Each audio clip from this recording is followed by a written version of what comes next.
Hi dear student, welcome to my channel. Very good evening everybody. How are you? I hope आप लोग अच्छे होंगे।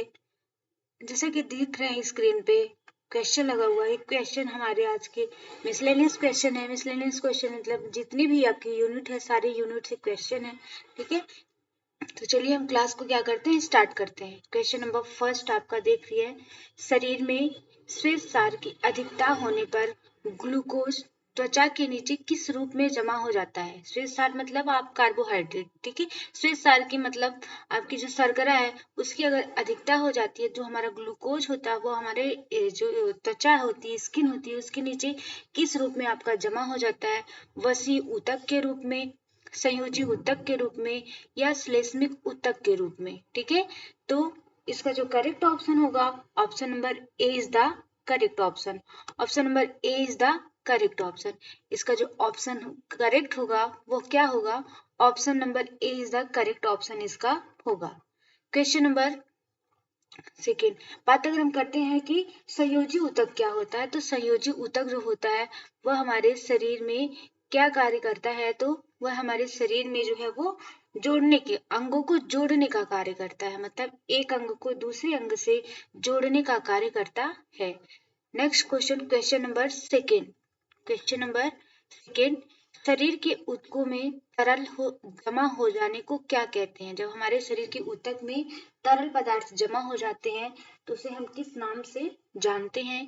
First option आपका pellagra है, second option आपका स्कर्वी है, थर्ड ऑप्शन आपका एडिमा है, और फोर्थ ऑप्शन आपका एस्टोमलेशिया है। ठीक है, इसका जो करेक्ट ऑप्शन होगा option number D is the correct option. ठीक है, जब हमारे शरीर में क्या है, तरल पदार्थ के रूप, ऊतकों में तरल पदार्थ जब क्या होते हैं, जमा हो जाते हैं, तो इसे हम एडिमा के नाम से क्या करते हैं, जानते हैं। किस नाम से जानते हैं इसे, तो इसे हम एडिमा के नाम से जानते हैं।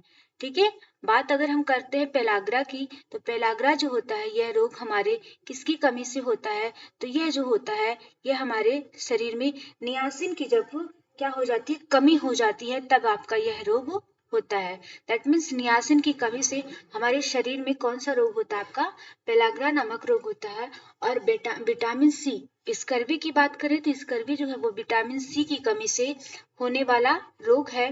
और ऑस्टोमेलेशिया की बात करें तो ऑस्टोमेलेशिया जो है वो क्या है, वयस्कों में, दैट मीन्स जो एडल्ट पर्सन है, जो वयस्क व्यक्ति है, उसमें विटामिन डी की कमी से होने वाला आपका क्या है, रोग है। इसका जो करेक्ट ऑप्शन होगा option number D, C is the correct option. Question number third, विसर्पी संधि किस संधि के अंतर्गत आती है। किसकी बात कर रहा है, विसर्पी संधि की बात कर रहा है, तो इसमें किस संधि के अंतर्गत आपकी आएगी ये।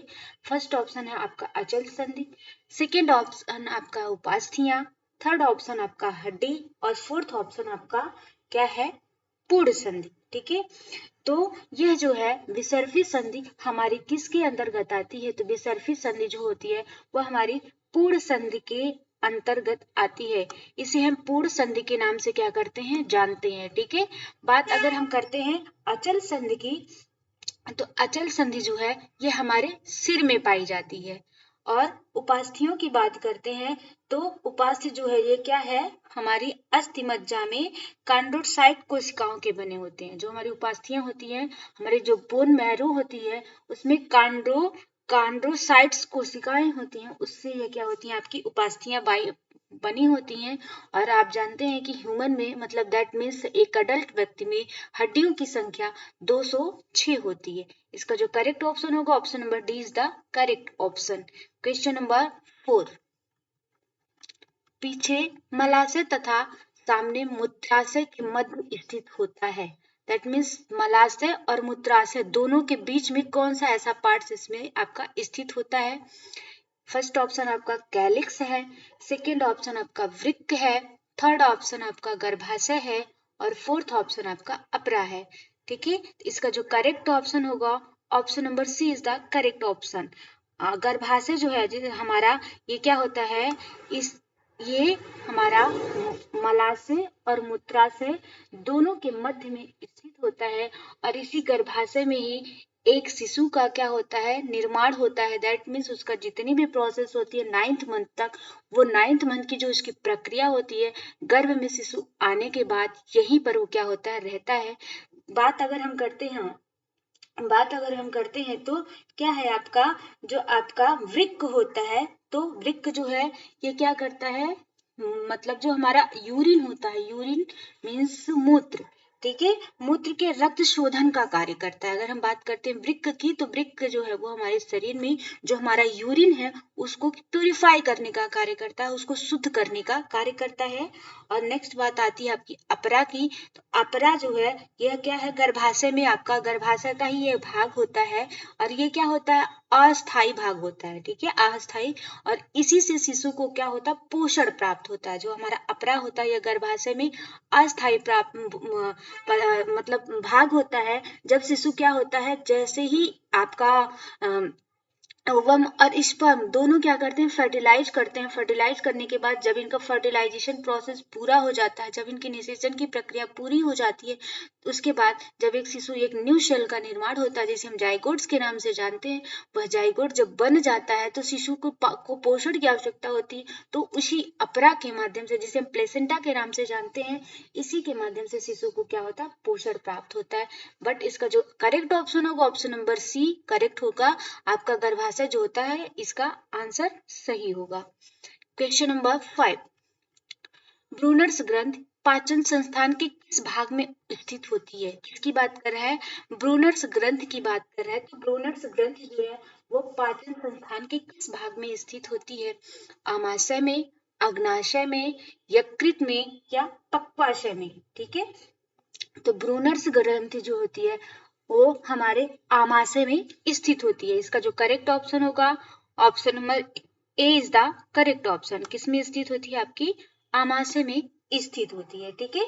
हाँ, और जो होता है, हाँ बिल्कुल, हाँ ये क्या है आपका, जो आमाशय होता है ये ब्रूनर्स मतलब ग्रास नली और छोटी आंत, जो हमारी ग्रास नली होती है और छोटी आंत, इन दोनों के मध्य में क्या होता है, ये आपका स्थित होता है, ठीक है।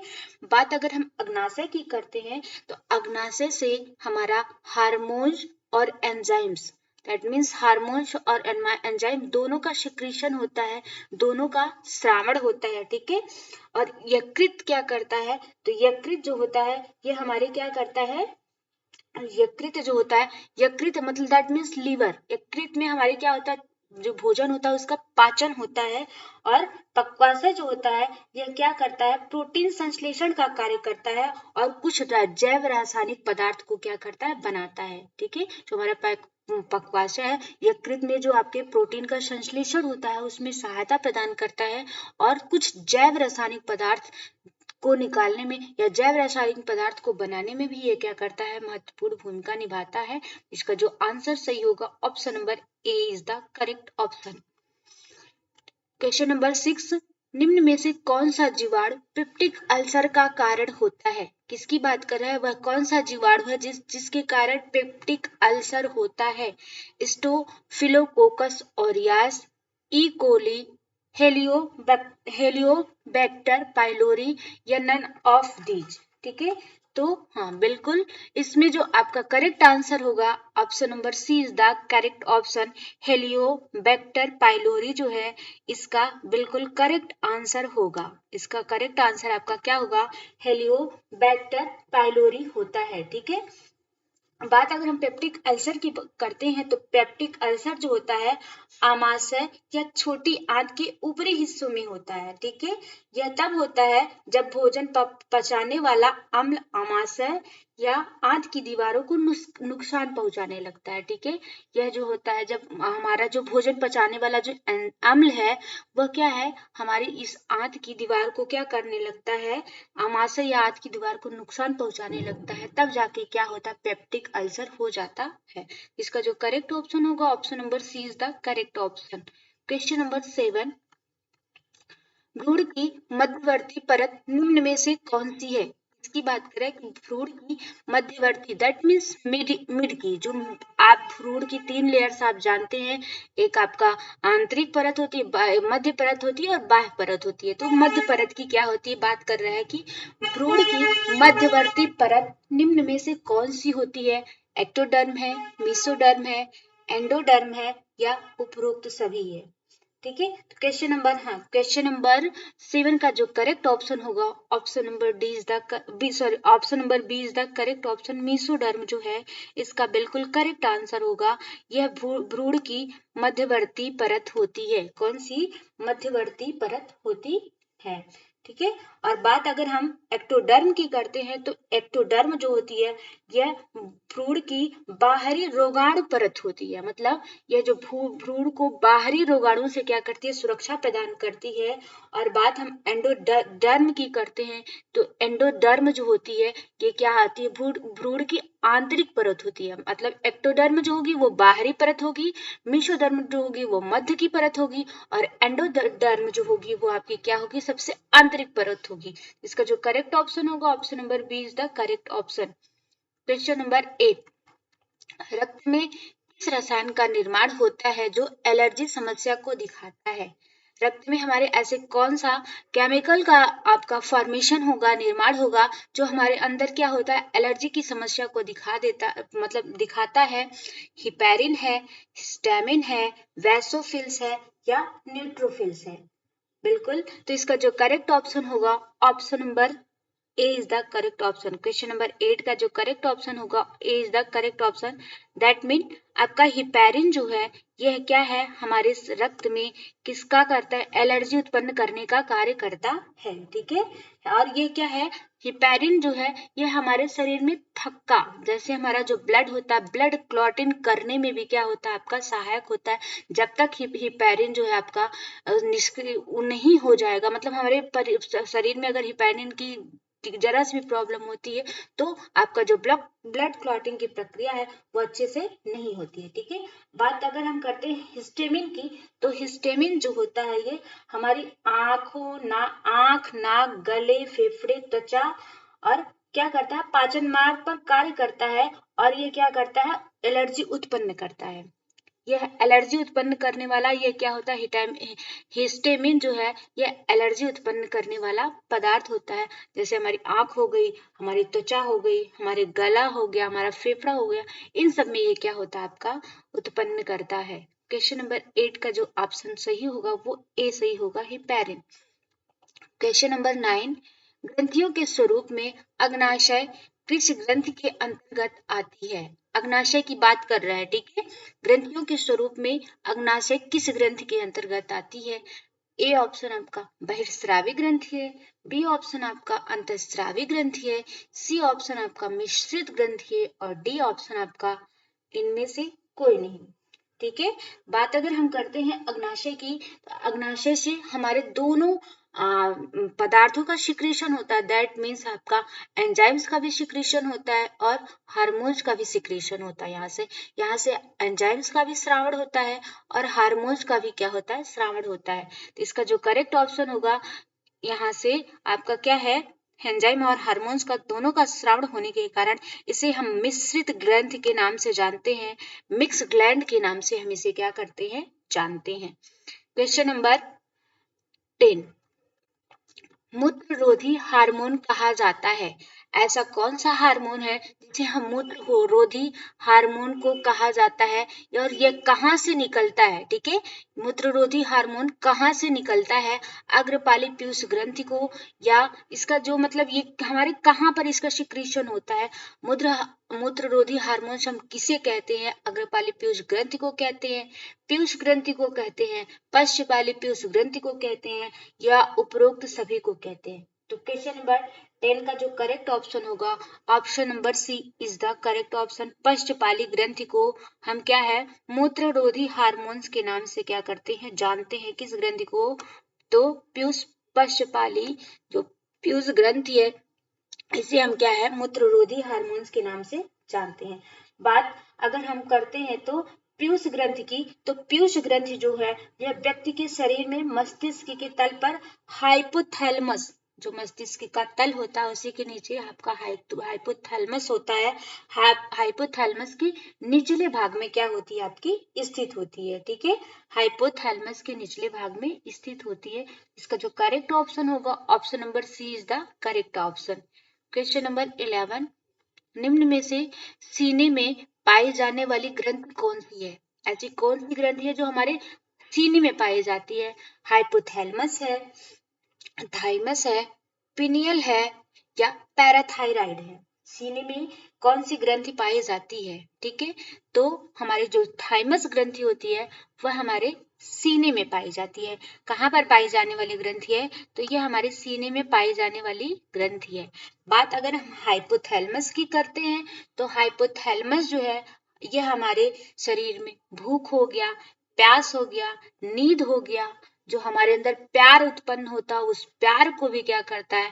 नियंत्रित करने का कार्य करता है। ठीक है, हाइपोथैलेमस अगर ज्यादा एक्टिव है तो दैट मीन्स हमको लव का जो वो प्रोसेस होता है वो ज्यादा होगा। ठीक है, भूख की प्रक्रिया भी होती है, नींद भी होती है, इसका जो कंट्रोलिंग पावर होता है इन सब का वह हमारे हाइपोथैलेमस होता है। ठीक है, नेक्स्ट बात अगर हम करते हैं पीनियल ग्रंथि की, तो पीनियल ग्रंथि को हम जैविक घड़ी के नाम से जानते हैं। जैविक घड़ी मतलब दैट मीन्स इसके कहने का मतलब ये है कि अगर हम एक्चुअल टाइम पे हमको कब भूख लगनी है, कब प्यास लगनी है, ये सारी चीजें जो हमारे बॉडी में अपने आप होती हैं, उनको क्या है, इसमें तो कोई ऐसा तो है नहीं कि कोई वाच फिट है।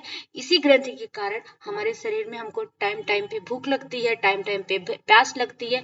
हमारा जो एक शेड्यूल फिक्स हो जाता है, उसी शेड्यूल पर जैसे हमको कितने बजे उठना है, कितने बजे जागना है, कितने बजे सोना है, एक शेड्यूल फिक्स हो जाता है। तो इसीलिए हम इसको जैविक घड़ी के नाम से क्या करते हैं? जानते हैं। बात अगर हम करते हैं पैराथायराइड ग्रंथ की, तो यह थायराइड ग्रंथ के अंदर पाई जाने वाली क्या होती है? आपकी ग्रंथि होती है। इसका जो करेक्ट ऑप्शन होगा, option number B is the correct option. Question number 12, कृत्रिम पेसमेकर हृदय के किस भाग में लगाया जाता है? कृत्रिम पेसमेकर यह ऐसा मेकर होता है कि जब अगर हमारा हृदय अच्छी प्रकार से पंप नहीं कर पाता है तो यह इसमें क्या कर दिया जाता है? सेट कर दिया जाता है। यह जो होता है आपका, वैसे तो प्रकृति के द्वारा हमारे पास पेसमेकर गया होता है, बट अगर पेसमेकर में किसी प्रकार की गड़बड़ी हो जाती है, खराबी हो जाती है, तो हृदय के जो श्वसन की प्रक्रिया वह सुचारू रूप से नहीं हो पाती। और जब ये प्रक्रिया सुचारू रूप से नहीं हो पाती तो कृत्रिम ऑपरेशन के थ्रू कृत्रिम पेसमेकर को क्या किया जाता है? उसमें फिट कर दिया जाता है। तो वह किस भाग में लगाया जाता है? क्योंकि हमारा जो हृदय होता है वो 4 चैम्बर में आपके डिवाइड हो जाता है। आपका दायां अलिंद है, दायां निलय है, बायां अलिंद है, बायां निलय है। इसमें क्या होता है आपका जो होगा वो आपका किस में लगाया जाता है? ठीक है, इसमें आपका क्या है, इसका जो करेक्ट ऑप्शन होगा, इसमें टाइपिंग एरर है, इसमें ये आपका, आप इसको कट कर दीजिएगा यहाँ पे। ये टाइपिंग दायां आलिन 2 बार आ गया है। ठीक है, ये क्या होगा, तो ये कहाँ पर हमारा कृत्रिम पेसमेकर जो होता है वो लगाया जाता है? तो आपका जो है दाएं अलिंद में लगाया जाता है। ठीक है, इसका जो करेक्ट ऑप्शन होगा, option number A is the correct option. इसको कहां पर हम लगाते हैं? दाएं अलिंद में लगाते हैं। क्वेश्चन नंबर 13, भोजन का कौन सा स्वरूप जो मुख से होते हुए पाचन क्रिया को प्रारंभ करता है? भोजन का, जैसे हम क्या करते हैं, भोजन को मुख में लेते हैं, तो मुख में लेने के बाद क्या होता है? तो वहीं से उसके पाचन की प्रक्रिया शुरू हो जाती है। जैसे जैसे हम उसको चबाते जाते हैं, च्यूइंग करते जाते हैं, भोजन छोटे छोटे फॉर्म में क्या होता है? टूटता जाता है, और वहीं से क्या होती है? ये प्रक्रिया शुरू हो जाती है। तो भोजन का कौन सा स्वरूप जो मुख से होते हुए पाचन क्रिया को प्रारंभ करता है?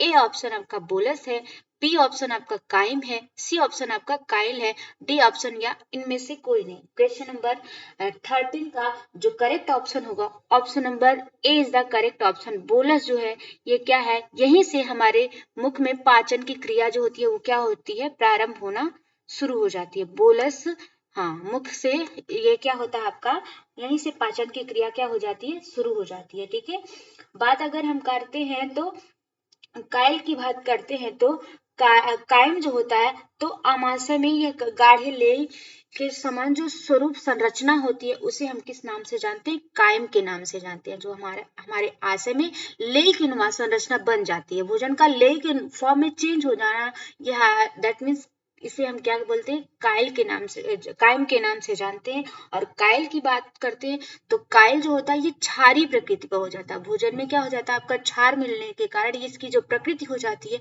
वो कैसी हो जाती है? क्षारीय हो जाती है। तो इसका जो करेक्ट ऑप्शन होगा, option number A is the correct option. Question number 14, निम्न में से दंत का कौन सा भाग जबड़े में रहता है? दंत का, हमारे जो दांत का कौन सा भाग जो हमारे जबड़े से जुड़ा होता है? दंत शिखर है, दंत ग्रीवा है, दंत धातु है, या इनमें से कोई नहीं? Question number 14। हाँ, क्वेश्चन नंबर 14 का जो बिल्कुल करेक्ट आंसर होगा वह आपका होगा दंत ग्रीवा। यह जो होता है यह हमारे जबड़े के अंदर क्या होता है? भाग होता है। ठीक है। और दांत की अगर बात करते हैं तो दांत हमारे पूरे जीवन काल की अगर हम बात करते हैं तो 52 होते हैं। दैट मीन्स पूरे जीवन काल में दांतों की संख्या की बात अगर हम करते हैं तो क्या होते हैं आपके?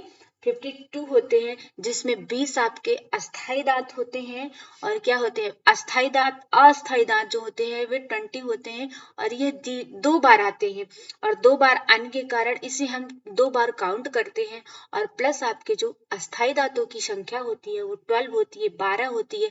यह एक ही बार निकलते हैं। ठीक है, एक ही बार निकलने के कारण इसलिए टोटल दांतों को अगर हम मिलाते हैं तो वैसे तो 32 होते हैं, बट जो है पूरे जीवन काल की अगर हम बात करते हैं, जैसे ही शिशु जन्म लेता है उसके बाद से उसमें क्या होती है? दांतों के निकलने की प्रक्रिया होने लगती है। तो वो जीवन में आपका देखते होंगे कुछ समय के बाद कुछ दांत क्या हो जाते हैं? गिर जाते हैं। पूरे जीवन की बात, काल की बात अगर हम करते हैं तो 52 जो टीथ होते हैं वो क्या होते हैं? आपके होते हैं। ठीक है, इसका जो करेक्ट ऑप्शन होगा option number B is the correct option, दंत ग्रीवा। क्या हो जाएगा इसका आंसर? सही, दंत ग्रीवा इसका आंसर सही हो जाएगा। क्वेश्चन नंबर 15, फेफड़े के वायु कोश किस उपकला के बने होते हैं? हमारे फेफड़े के वायु कोश होते हैं वह किस उपकला के बने होते हैं? सल्की उपकला के बने होते हैं, स्तंभाकार उपकला के बने होते हैं, रोमक उपकला के बने होते हैं, या इनमें से सभी? Question number 15। तो बात अगर हम फेफड़े के वायु कोश की करते हैं तो यह जो होते हैं हमारे सल्की उपकला के बने होते हैं। किस उपकला के बने होते हैं? यह जो है हमारे सल्की उपकला के बने होते हैं। ठीक है, सल्की उपकला के क्या होते हैं? ये बने होते हैं। ठीक है, और जो हम स्तंभाकार जो हमारी उपकला होती है यह क्या करती है? अवशोषण के लिए विशिष्ट होती है। मतलब किसी भी चीज को अवशोषित करने के लिए जो हमारी स्तंभाकार उपकला होती है ये किसी भी चीज को अवशोषित करने में विशेष सहयोग क्या करती है? प्रदान करती है। क्वेश्चन नंबर 15 का जो करेक्ट ऑप्शन होगा option number A is the correct option. Question number 16, मानव शरीर में कोशिका का विभाजन होता है, किस रूप में होता है? असूत्री विभाजन होता है, समसूत्री विभाजन होता है, अर्धसूत्री विभाजन होता है, या उपरोक्त सभी? मानव शरीर जो हमारी सेल है, सेल आप जानते होंगे कि मानव शरीर की सबसे छोटी संरचनात्मक क्रियात्मक इकाई आपकी क्या होती है? सेल होती है। ठीक है, हमारा जो स्ट्रक्चर होता है सेल है, सेल से आपका टिश्यूज बनता है, टिश्यू से बॉडी, बॉडी से बॉडी ऑर्गन, ऐसे करके क्या होता है? ऑर्गन्स, ऑर्गन सिस्टम ऐसे बनते हैं। ठीक है, तो इसके साथ साथ क्या होता है आपका, जैसे मतलब जिसकी जो सबसे छोटी इकाई होती है हमारे शरीर की तो वो आपकी क्या होती है? सेल होती है। तो सेल में कैसा विभाजन होता है? असूत्री विभाजन होता है। इसका जो करेक्ट ऑप्शन होगा option number B is the correct option, समसूत्री विभाजन होता है। हमारे जो कोशिका का विभाजन होता है वह किस तरह से होता है? आपका समसूत्री विभाजन के रूप में इसका विभाजन होता है। ठीक है, बात अगर हम करते हैं तो असूत्री विभाजन किसमें किसमें होता है? जैसे जीव हो गए, प्रोटोजेवा हो गया, ठीक है, जीवाणु हो गए, इसमें क्या होता है? आपका असूत्री विभाजन होता है। ठीक है, और अर्धसूत्री विभाजन में जब दो संतति कोशिकाएं क्या होती हैं? विभाजित होती हैं, तो इसमें क्या होता है? हाँ, इसमें क्या होता है? आपका विभाजन होता है। ठीक है, अर्धसूत्री विभाजन में जैसे यूकैरियोटिक प्राणियों में क्या होता है? इस प्रकार का विभाजन होता है। जैसे यूकैरियोटिक, हम कोशिका को यूकैरियोटिक, प्रोकैरियोटिक में क्या करते हैं? डिवाइड करते हैं। तो जो यूकैरियोटिक की कोशिकाएं होती है उसमें क्या होता है? अर्धसूत्री विभाजन होता है। क्वेश्चन नंबर 16 का correct option option number B. Question number 17, काय गुणसूत्र की कमी से होने वाला रोग है? क्या कह रहे हैं, कायिक गुणसूत्र की कमी से निम्न में से कौन सा आपका रोग होता है? टर्नल सिंड्रोम होता है, क्लाइनफेल्टर सिंड्रोम होता है, क्रिमिनल सिंड्रोम होता है, या एडवर्ड सिंड्रोम होता है? तो इसका जो करेक्ट ऑप्शन होगा, option number D is the correct option, Edward syndrome होता है। कायिक गुणसूत्र की कमी की अगर बात करते हैं तो इसकी कमी से जो है एडवर्ड सिंड्रोम क्या होता है, ठीक है। और टर्नर सिंड्रोम की अगर हम बात करते हैं तो इसमें लिंग गुणसूत्रों का एक हिस्सा जो होता है आपका क्या हो जाता है, समाप्त हो जाता है। टर्नल सिंड्रोम में जो हमारे लिंग गुणसूत्र होते हैं, गुणसूत्रों के आधार पर हमारे क्या होता है, लिंग का निर्धारण होता है। तो जो गुणसूत्र होते हैं, लिंग गुणसूत्र होते हैं, इसमें से एक हिस्सा क्या होता है आपका जो है वो समाप्त हो जाता है। बात अगर हम क्लाइनफेल्टर सिंड्रोम की करते हैं तो इसमें पुरुषों में एक अतिरिक्त गुणसूत्र जो होते हैं जन्म ले लेता है। जैसे मतलब आपका कितना गुणसूत्र होते हैं तो उसमें से एक गुणसूत्र क्या होते हैं, गुणसूत्रों की संख्या एक आपकी बढ़ जाती है, ठीक है। और अगर हम क्रिमिनल सिंड्रोम की बात करते हैं तो इसमें जो गुणसूत्रों की संख्या होती है वो 46 के स्थान पर क्या हो जाती है आपकी 47 हो जाती है, ठीक है। इसमें क्लाइनफेल्टर में एक सिंड्रोम आपका क्या बढ़ जाता है और क्रिमिनल में जो गुणसूत्रों की संख्या होती है वो 46 के स्थान पर क्या हो जाती है, 47 हो जाती है। क्वेश्चन नंबर 17 का correct option option number D. Question number 18, अंतःशोषण की क्रिया कहाँ होती है? अंतःशोषण की क्रिया कहाँ होती है? अंगों में, अस्थियों में, ऊतकों में, या इनमें से सभी? अंतःशोषण की क्रिया की बात अगर हम करते हैं तो यह जो क्रिया हमारी होती है वो हमारे ऊतकों में होती है। कहाँ पर होती है? आपके ऊतकों में होती है। यह क्रिया हमारे ऊतकों में होती है, ठीक है। तो अंतःशोषण की बात अगर हम करते हैं तो अंतःशोषण में फेफड़े में हवा के अंदर और बाहर जाने की प्रक्रिया होती है। जैसे हमारा जो फेफड़ा है उसमें हम सांस को क्या करते हैं, अंदर लेते हैं और फिर पुनः उसे क्या करते हैं, बाहर छोड़ते हैं, ठीक है।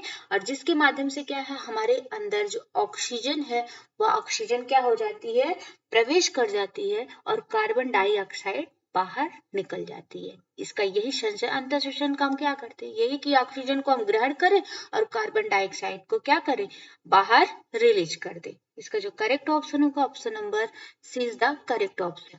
क्वेश्चन नंबर 19, प्राणी के शरीर के विभिन्न अंगों को बांधे रखने का कार्य रूप है? पेशी कोशिकाओं का, आच्छादक कोशिकाओं का, तंत्रिका कोशिकाओं का, या संयोजी कोशिकाओं का? प्राणी के शरीर को क्या करता है, बांधे रखने का जो कार्य करता है वो आपकी कौन सी कोशिकाएं करती हैं, संयोजी कोशिकाएं करती हैं, ठीक है। इसे हम क्या कहते हैं, संयोजी कोशिकाओं के नाम से हम इसे क्या करते हैं, जानते हैं। यह प्राणी के शरीर को बांधने का, या प्राणी के जो अंग होते हैं अलग अलग, जैसे आपका हमारा हाथ है, पैर है, या जितने भी हमारे ऑर्गन्स हैं, जो अंग हैं, उनको बांधने का क्या करती है, आपके कार्य करती है, ठीक है। बात अगर हम करते हैं पेशी कोशिकाएं, तो पेशी कोशिकाएं जो होती है वो हमारी कैसी होती हैं, स्पंडल आकार की होती हैं, ठीक है। ये क्या होती है, हमारी स्पंडल आकार की कोशिकाएं होती हैं। और बाकी संयोजी कोशिकाएं की बात करते हैं तो ये तो हमारे शरीर में जोड़ने का कार्य ही करती है। क्वेश्चन नंबर 20, मानव शरीर में अंश मेखला की संख्या है? हमारे शरीर में, मानव शरीर में एक अंश मेखला होती है और एक श्रोणि मेखला होती है, ठीक है। तो हमारी बात किसकी कर रहा है, अंश मेखला की कर रहा है। तो मानव शरीर में अंश मेखला की संख्या कितनी होती है आपकी? तो मानव शरीर में अंश मेखला की बात अगर हम करते हैं तो मानव शरीर में यह 4 होती है, ठीक है। कितनी होती है आपकी? 4 होती है, ठीक है। और यह क्या करती हैं, अच्छी कंकाल और अग्रपादकों। अच्छी कंकाल जो होता है वो हमारे अग्रपादकों और क्या होती है, अच्छी कंकाल को जोड़ने का क्या करती है, कार्य करती है। अंश मेखला हाथों के जोड़ में क्या होती है, पाई जाती है। जो हमारे हैंड का जो जोड़ होता है इसमें आपकी क्या होती है, अंश मेखला पाई जाती है। और जो हमारे पैर का जोड़ होता है या कमर के पास का जो जोड़ होता है वहां पर हमारी कैसी मेखला पाई जाती है, आपकी जो है श्रोणि मेखला पाई जाती है। अंश मेखला हैंड में होती है और श्रोणि मेखला जो होती है हमारी कमर में होती है। तो क्वेश्चन नंबर 20 का जो करेक्ट ऑप्शन है ऑप्शन नंबर ए। क्वेश्चन नंबर 21, सामुदायिक विकास की भावना प्रेरित होती है? सामुदायिक विकास मतलब हम एक समुदाय का क्या करते हैं, किस तरह से डेवलपमेंट कर सकते हैं, किस प्रकार से हम उसकी भावना को, किस प्रकार से हम उसका विकास कर सकते हैं, इसके हमारे अंदर कौन सी ऐसी भावना होनी चाहिए, हमारे अंदर कौन सा ऐसे जो तत्व होने चाहिए जिसके माध्यम से हम जुड़ के किसी भी समुदाय को विकसित कर सकते हैं, किसी भी समुदाय का डेवलपमेंट कर सकते हैं, किसके माध्यम से, अहम की भावना, अहम मतलब हमारे अंदर अहंकार की भावना से हम कर सकते हैं, हम की भावना से कर सकते हैं, परा अहम की भावना कर सकते हैं, या स्वयं की भावना से कर सकते हैं। ठीक है, इसका जो करेक्ट ऑप्शन होगा option number B is the correct answer. Option number B is the correct option.